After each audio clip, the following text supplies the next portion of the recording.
అప్పుడు మళ్ళీ పాల సముద్రాన్ని చిలకడం మొదలుపెట్టారు. చిలకడం మొదలు పెట్టగానే అందులోంచి ఒక తెల్లటి గుర్రం ఒకటి బయటకు వచ్చింది. దాన్ని ఉచ్చైశ్రవము అంటారు. ఈ ఉచ్చైశ్రవాన్ని చూడగానే ఇంద్రుడికి కించిత్ మమకారం పుట్టింది. గుర్రం చాలా బాగుంది అనుకున్నాడు. శ్రీమన్నారాయణుడు వెంటనే చూసి అన్నాడు, ఊరుకున్నాడు. చూశాడు కదా ఆయన చెప్పిన మాట వినాలని. బలి చక్రవర్తి అడిగాడు. దీనికి వెనకాతల రహస్యం ఏమిటో నేను చివర చెప్తాను. ఆ 10 మాటలు చెప్తున్నాను ఇవాళ, మీకు అనుమానం రాకుండా. ఆ ఉచ్చైశ్రవాన్ని బలి చక్రవర్తి అడిగాడు. రాక్షసులకి రాజు, నాకు కావాలని, నీకు ఇవ్వాలని నేను చూస్తున్నాను అనుకుని తీసుకోన్నాడు స్వామి. అది సచ్చంద్ర పాండురంబై ఉచ్చైశ్రవమనగ దురగ ముగిజనీయించన్ పుచ్చుకునియ బలిదైచుండిచ్చకొనండయ్య ఇంద్రుడీశ్వర శిక్షన్. ఈశ్వరుడు వద్దన్నాడు కాబట్టి ఇంద్రుడు అడగలేదు. ఉచ్చైశ్రవాన్ని పుచ్చుకోకూడదు. ఎందుకు పుచ్చుకోకూడదు? ఈశ్వరుడు వద్దన్నాడు. ఒక కథ ఉంది, అది పుచ్చుకోకండి. ఆనాడు వాళ్ళకి కాదు, దేవతలుగా ఉండాలనుకున్న వాళ్ళందరూ ఆ గుర్రాన్ని పుచ్చుకోకూడదు. కామధేనువుని పుచ్చుకో, హవిస్సులకి వాడుకో. ఏమిటి రహస్యాలు తర్వాత చెప్తాను. అందుకని అంటే చివరి వరకు చాలా వస్తాయండి. ఒక్కొక్కటి చెప్తూ కూర్చుంటే పంచమి నాడు లక్ష్మీదేవిని తీసుకురావాలి. అది నా ప్రార్థన. మా తల్లి ఒక్కసారి కనపడాలి ఇవాళ. పంచమి శుక్రవారంతో కలిసి ఉంది ఇవాళ. ఇది విని లక్ష్మీదేవి రాగానే ఇంద్రుడికి దరిద్రం తొలగిపోయింది. దుర్వాస శాపం వల్ల వచ్చినటువంటి శాపం ఇక్కడ చెప్పలేదు. భాగవతంలో, దేవీ భాగవతంలో చెప్పారు. ఒక గొప్ప స్తోత్రం ఉంది లక్ష్మీదేవిని ఉద్దేశించి. ఆ స్తోత్రం ఎవరు చెప్తారో వాళ్ళకి దరిద్రం తొలగుతుంది. కొన్ని కోట్ల జన్మలు అనుభవించవలసిన దరిద్రం నశిస్తుంది.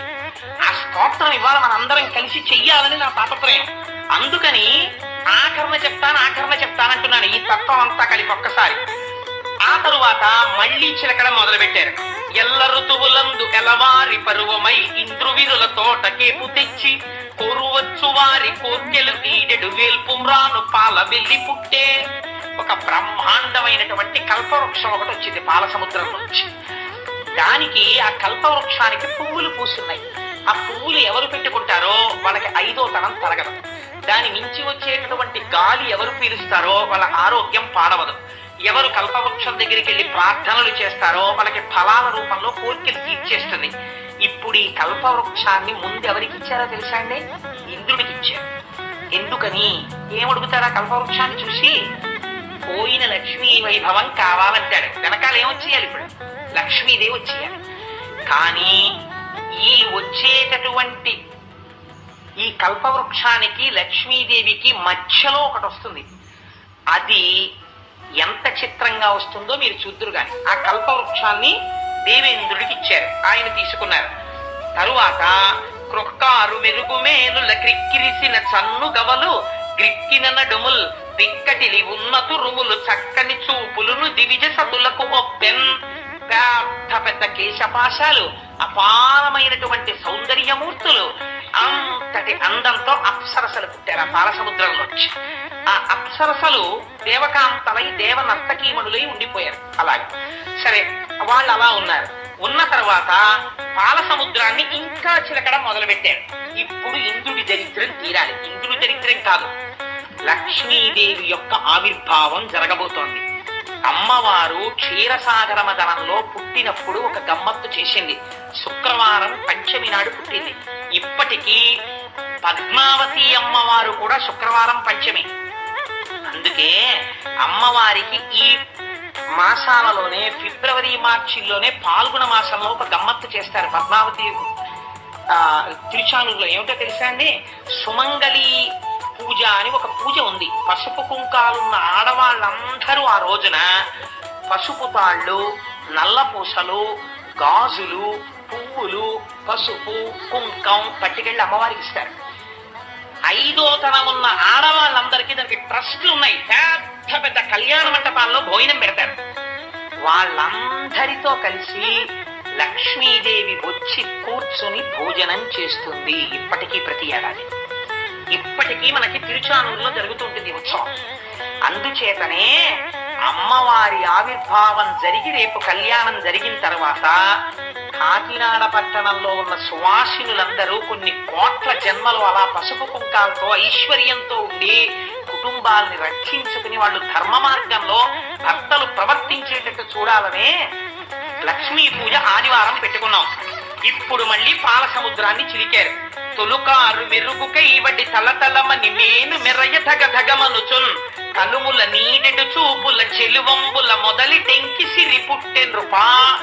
అపాసటి కాంతితో తెల్లటి వస్త్రాలు కట్టుకుని పద్మాననే పద్మభూరు పద్మాక్షి పద్మ సంభవే అని ఆ పాల సముద్రంలోంచి నల్లని కన్నులతో సొగసైన చూపులు ఇలా మాతృవాత్సల్యంతో అందరి వంక చూస్తూ లక్ష్మీదేవి పాల సముద్రంలోంచి ఆవిర్భవించింది. అమ్మవారి చూపులు ఎంత దిశల వరకు పడ్డాయో అంతవరకు దరిద్రములన్నీ తొలగిపోయి అందరూ ఆనందమును పొందారు. లక్ష్మీదేవి జన్మించింది. ఆనాడు పాల సముద్రం దగ్గర ఉత్సవం జరిగినట్టు జరుగుతోంది. నేను ఇక్కడ నమ్మి ఒక మాట చెప్తున్నాను. ఇవాళ ఈ ఘట్టాన్ని ఎవరు విన్నారో వాళ్ళకి కొన్ని కోట్ల జన్మలు తరమవలసిన దరిద్రం నశించిపోయింది. ఇది పరమ యథార్థం. అందుకని ఆ తల్లి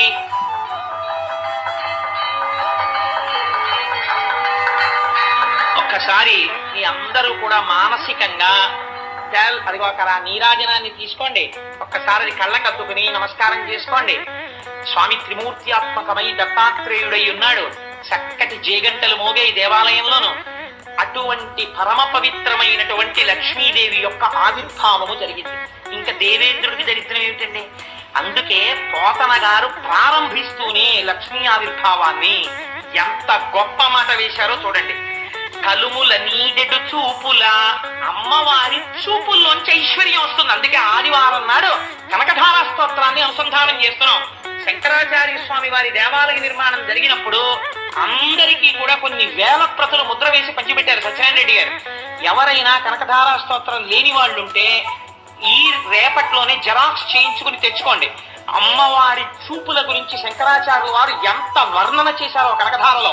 ఆ రోజున లక్ష్మీ పూజ చెయ్యగానే అందరం కలిసి కనకధారా స్తోత్రం చేద్దాం ఫలితాన్ని పొందడం కోసమని.